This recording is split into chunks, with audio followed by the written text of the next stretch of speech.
This is the Lone Crater YouTube. We hope this video helps.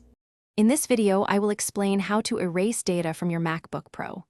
First, back up all your important files to an external drive or a cloud service like iCloud.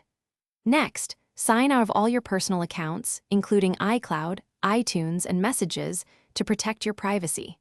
Finally, unpair any Bluetooth devices that are connected to your MacBook Pro, such as headphones or a mouse, ensuring a clean slate for the next user. Now, let's dive into the erasing process.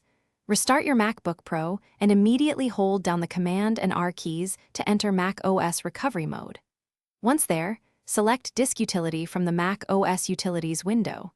Choose your main hard drive, typically named Macintosh HD, and click the Erase button.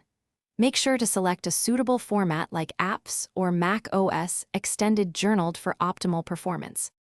After successfully erasing your drive, it's time to reinstall Mac OS.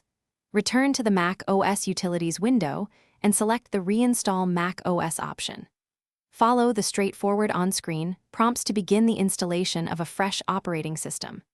This crucial step not only ensures that your data is thoroughly overwritten, but also prepares your MacBook Pro perfectly for its next owner, making it feel brand new. To confirm everything went smoothly, restart your MacBook Pro one last time. You should see the Setup Assistant, indicating a successful erase and a fresh installation. For an extra layer of security, especially if you're selling the device, consider performing a multiple-pass erase if your Mac OS version offers it. Finally, give your MacBook Pro a good physical clean, making it ready for its next chapter. Thanks for watching. Consider subscribing if we helped you.